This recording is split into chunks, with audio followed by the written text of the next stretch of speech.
죽겠구나. 딱 정해져 있잖아요, 이게. 그러면 그것을 알고 있는 상태에서 내가 예수를 믿는다고 말하는 사람이 그 마음은 과연 어떨까요, 과연? 우리가 지금 이렇게 예배를 드리고 있어요. 근데 만약에 경찰한테 들킨다면 바로 그날로 우리가 죽는 게 정해져 있다면 우리가 부르는 예수님이 어떤 예수님이 될까요? 우리가 말하는 그 믿음이 어떤 믿음이고 우리가 하나님 앞에 구하는 그 기도가 어떤 기도이겠어요, 과연?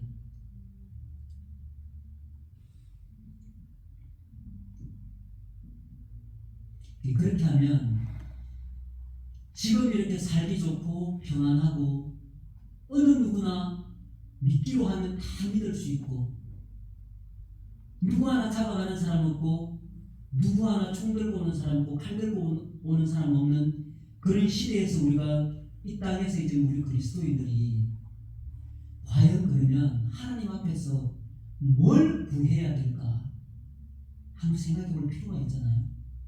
북한 땅에서는 만약에 지금 우리가 이 남한에서 한국 땅에서 지금 우리가 기도하는 그런 기도들을 하나님께 이것 좀 해주세요, 저것 좀 해주세요, 이것 좀 해결해 주세요, 저것 좀 해결해 주세요라고 하는 그런 기도들을 북한 땅에서는 안 할 것 같단 말이에요. 다만 그들이 간구하는 건 어떤 간구겠어요, 하나님 앞에?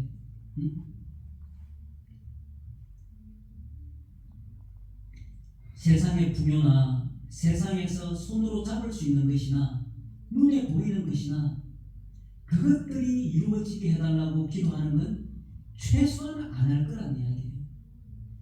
정말 그 믿음이 죽음 앞에 섰을 때 내 믿음은 흔들리지 않게 해달라고 기도를 할 테고 정말 북한 땅에서 그 공산주의 그 체제가 무너져서 하나님을 자유롭게 섬기는 그런 나라 되게 해달라고 기도를 할 테고 정말 우리가 믿음에서 뒤떨어지지 않고 믿음을 포기하지 않고 먹을 것이 없고 모든 재산을 다 빼앗기고 어떤 혜택도 누리지 못하는 그런 압제하에 있다 하더라도 정말 나를 위해 죽으시고 피 흘리신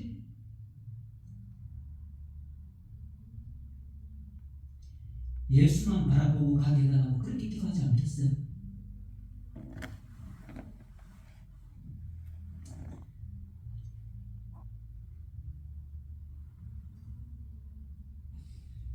잘 모르겠습니다만 지금 우리나라에서 우리가 믿는다고 하는 믿음이 어떤 믿음인지를 사실 저는 잘 모르겠어요.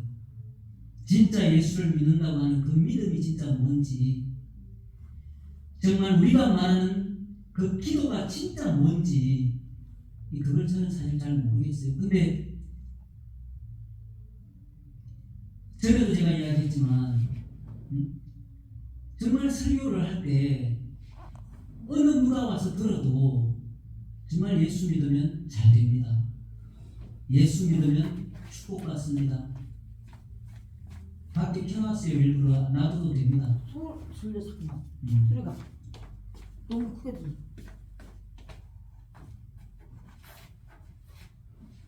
예수 믿으면 어려운 사업 문제 다 해결됩니다. 예수 믿으면 아무리 암이라 하더라도 세상이 못 고치는 어떤 질병이라도 다 하나님께서 낫게 해주십니다. 그게 거짓말은 아니에요. 다 사실이잖아요. 하나님은 천지를 만드시고 우리를 만드시고 전능하신 그 하나님이 어떤 질병이든 어떤 암이든 왜 해결 못하겠어요? 하신다니까요. 하나님께서 우리 어려운 사업 문제든 어떤 직장의 문제든 삶에서 어려운 문제들 하나님 해결 못하시는 분입니까? 얼마든지 해결할 수 있는 분이죠. 당연히. 그런 능력 없는 하나님 아닌 거 다 안다는 거예요. 근데 중요한 거는 그것을 목적을 삼으면 문제가 된다는 거예요. 내가 믿는다는 그 믿음으로 세상에 있는 손에 잡히는 것, 눈에 보이는 것들을 목적을 삼아버리면 문제가 된다는 거예요. 그리고 그것이 정말 그렇게 하나님께서 해주실 수 있는 것이고 하나님의 능력 안에 있는 일이라면 왜 그 똑같은 것들을 북한에 있는 그 믿음의 형제자매들은 왜 그것을 구하지 않을 거라고 우리는 생각을 한다는 거예요. 그것만 보더라도 진짜 믿음이라고 하는 그 믿음은 뭘 말하는지 그냥 알 수 있잖아요. 하나님이 안 해주신다는 게 아니에요. 해결을 못 해주신다는 것도 아니고 어떤 불치병도 낫게 못 해주신다는 걸 말하는 게 아니에요. 다 할 수 있는 하나님이라니까요. 근데 믿음의 본질이 뭐냐는 거예요. 지금 우리가 말하는 병이 낫든 사업이 잘 되든 어려운 문제가 해결이 되든 부자로 살든 이 모든 것들은 그냥 하나의 현상일 뿐이에요. 본질이 잘 이루어졌을 때 그런 현상들도 하나님의 뜻에 따라서 나타날 수 있는 일이라는 거지 그것을 목적 삼으면 문제가 생긴다는 거예요.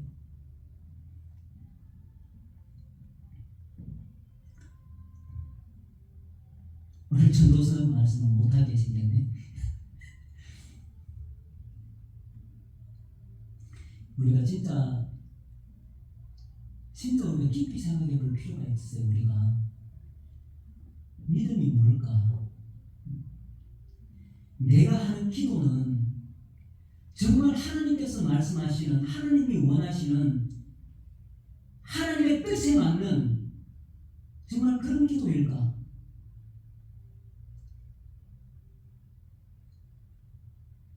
우리는 진짜 한번 생각을 해봐야 되고 이 전도서에서는 말씀을 한번 이어나왔으니까 읽도록 하겠습니다. 하나님은 그가 기뻐하시는 자에게는 지혜와 지식과 희락을 주시나 죄인에게는 노고를 주시고 그가 모아 쌓게 하사 하나님을 기뻐하는 자에게 그가 주게 하시지만 이것도 헛되어 바람을 잡는 것이오다. 아멘.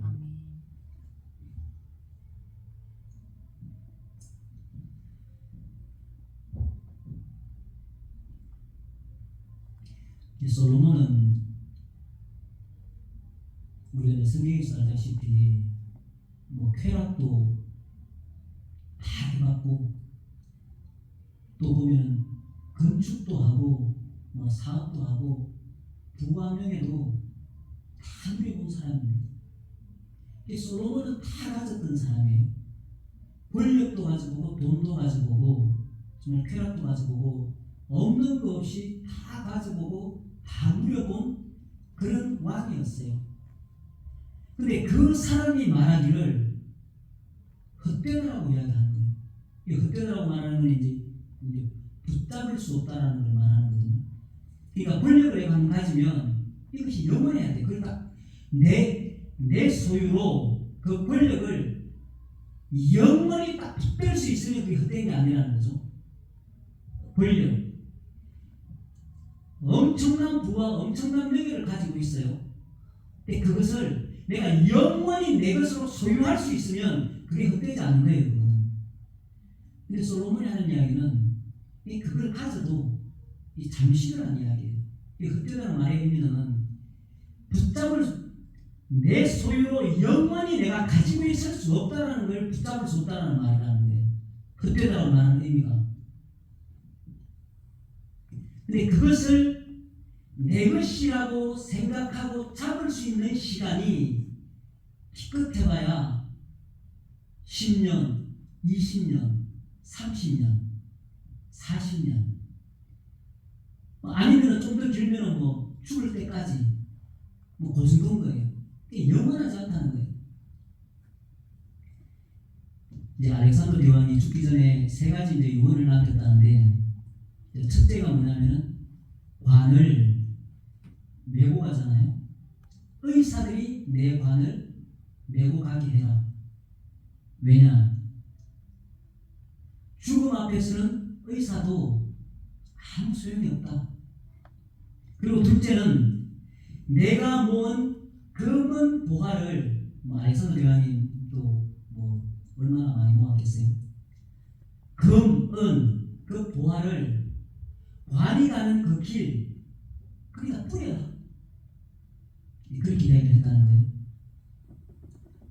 그렇게 말한 이유 중에 이유가 그런 재물을 위해서 검은 보화를 위해서 평생을 바쳤지만 아무것도 가져갈 수 없다는 걸 그걸로 증명한다는 거예요. 그 셋째가 관 밖으로 자기 두 손을 내어놓고 그걸 보이게끔 하고 관을 메고 가라고 했다는 거예요. 그거는 올 때도 빈손으로 오는 것처럼 갈 때도 빈손으로 간다. 그것을 이야기하기 위해 그렇게 했다는 거예요. 이제 알렉산더 대왕 같은 경우에도 이제 이렇게 이야기를 했다면 이미 오늘 전도서에서 나오는 이 솔로몬의 이야기는 벌써 한참 전에 또 이야기잖아요. 이미 그것을 모두 다 누려봤던 이 솔로몬이 이미 다 했던 이야기예요. 이미. 오히려 죄인은 모으고 쌓고 다 쟁여놓지만 결국 빈손으로 간다는 겁니다. 26절 처음에 보면 하나님을 기뻐하는 자, 하나님이 기뻐하시는 자는 비록 세상의 눈으로 볼 때는 적게 가진 것처럼 보일지라도 지혜, 지식, 희락, 세상이 빼앗을 수 없는 것을 소유하게 된다는 겁니다. 하나님은 그가 기뻐하시는 자에게는 지혜와 지식과 희락을 주신다. 시간 좀 가더라도 이야기를 하겠습니다. 우리가 이제 개념 정리가 조금 필요한데 하나님이 기뻐하시는 자라고 하면은 개념이 애매하잖아요. 이게 하나님이 기뻐하시는 자는 어떤 사람이 하나님이 기뻐하시는 자일까? 뭐 착한 일을 많이 해야 되나, 선한 일을 많이 해야 되나, 뭐 하나님을 마음에 들게끔 해야 되나, 이제 좀 개념 정리가 좀 애매한데 하나님이 기뻐하시는 자라고 하는 것은 첫째가 먼저 조건이 아니라는 거예요. 이런 일을 했고 이런 조건 때문에 내가 너를 기뻐한다는 개념이 아니라는 거예요. 이 하나님이 기뻐하신다는 말은 인격적인 관계를 말하는 거예요. 인격적인 관계. 하나님 기뻐하시는 자라고 하는 것은 그래서 지적을 하면은 하나님 앞에서 선한 자, 또 하나님 앞에서 좋은 자 이렇게 지적은 할 수 있는데 이 하나님이 기뻐하시는 자라고 하는 것은 하나님을 향하여 얼굴을 돌린 자, 그리고 하나님을 인생의 중심에 놓은 자.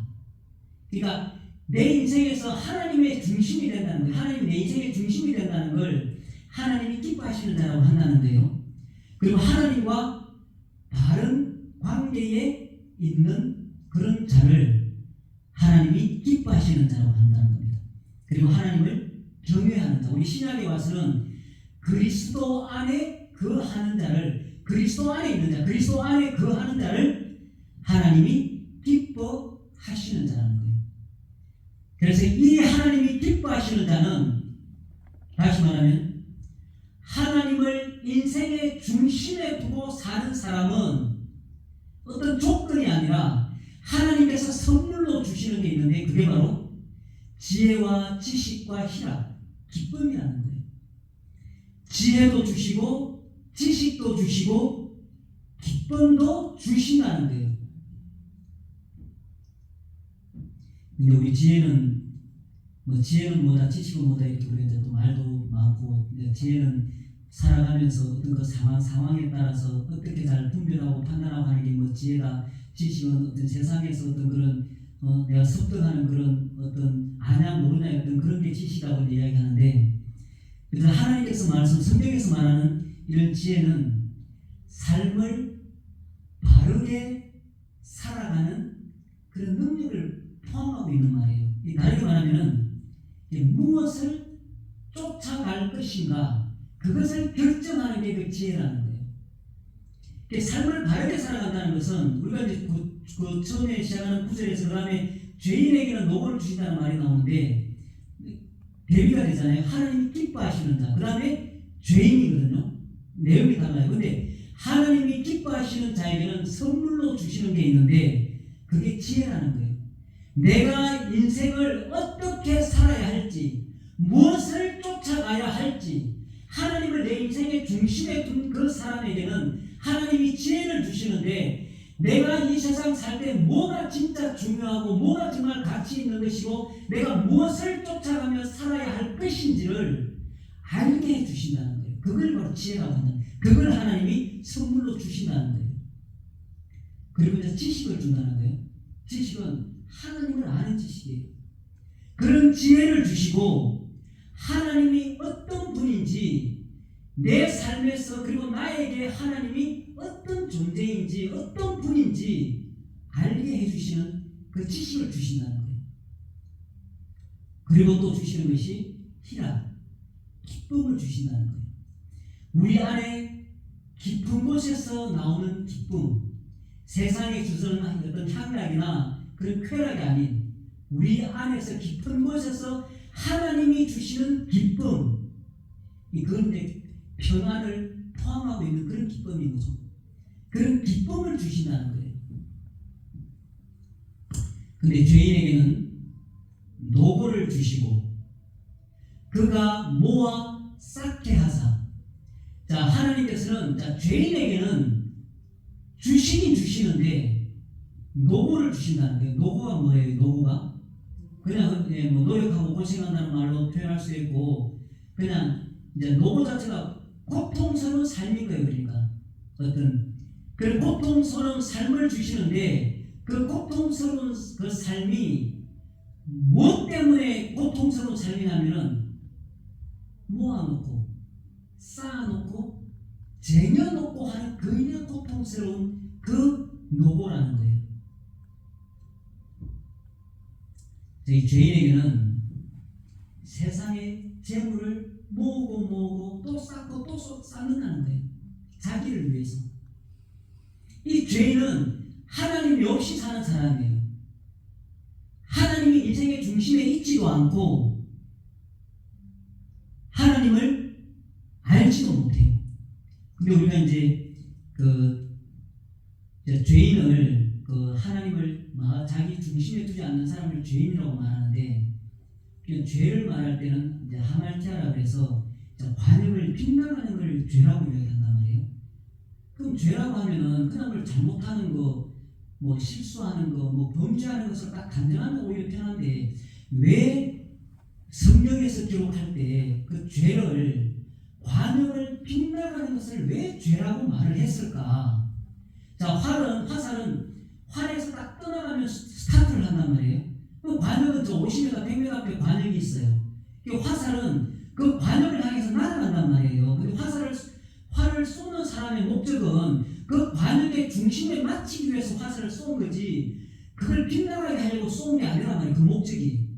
근데 죄라고 말하는 것은 관역을 빗나가는 걸 죄라고 하는데 그 관역을 빗나간다고 하는 그 말의 의미는 활에서 떠난 그 화살이 앞으로 나아가잖아요. 이렇게 어느 쪽을 향해서 관역을 향해서 방향이라고 해요. 방향. 관역을 향해서 날아가는데 그 방향이 다른 방향으로 가는 게 죄라고 한다는 거예요. 그러니까 이 죄인이라고 말하는 것은 삶의 방향이 잘못 설정된 걸 말하는 거거든요. 그러니까 우리가 살아가면서 죄라고 하는 것은 뭐 도둑질했다, 살인했다 다 죄에 포함하지만 하나님께서 정말 말하고자 하는 그 죄의 본질은 방향성인 거예요. 방향성. 내 마음 안에 내 중심에 하나님을 두지 않고 행하는 그 방향, 그 모든 것이 다 죄라는 거예요. 그걸 두고 죄인이라고 말한다는 거예요. 그러면 죄인이 아니고 하나님이 기뻐하시는 자는 그 방향이 하나님을 향해 있고 그 마음에 그 중심에 하나님을 두고 하나님을 향해서 가는 방향이라는 거예요. 그게 하나님이 기뻐하시는 자라는 겁니다. 그럼 관역이 있는데 활을 당겼어요. 시위를 떠났어요. 그럼 그 관역에 하나님이 계시는데 그 화살이 하나님을 향해서 끝까지 날아가서 그 관역에 딱 꽂혀야 되는데 그 방향을 잃어버리고 다른 방향으로 가버렸다는 거예요. 그걸 죄라고 한다는 거예요.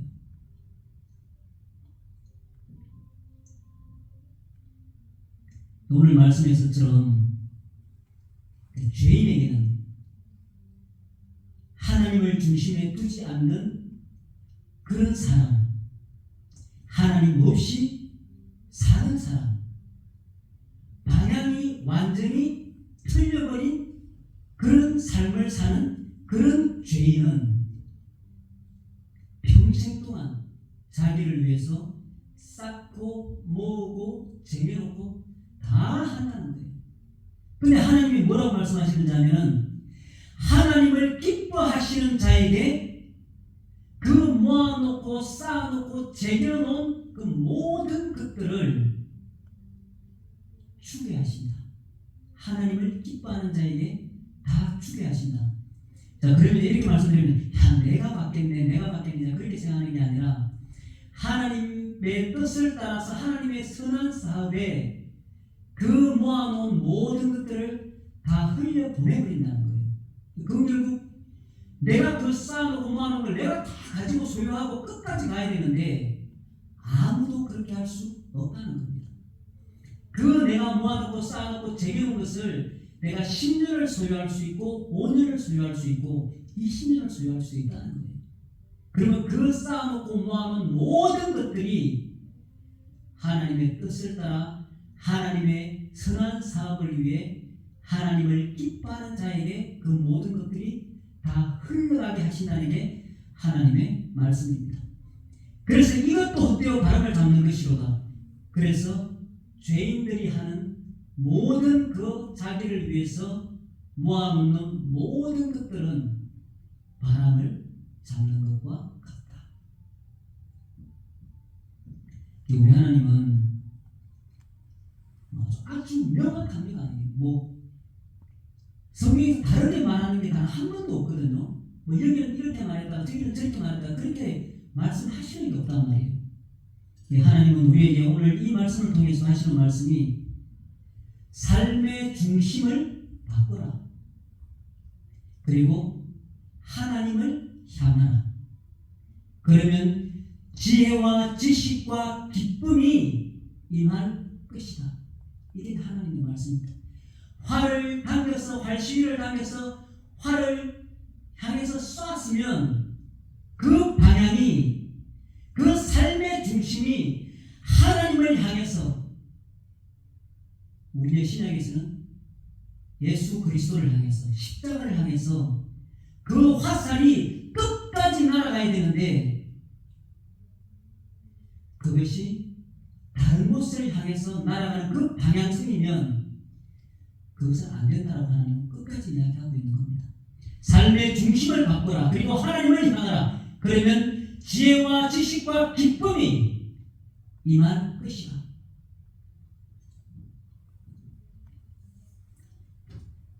우리의 남아있는 삶이 이런 삶이 되기를 예수님의 이름으로 축복합니다.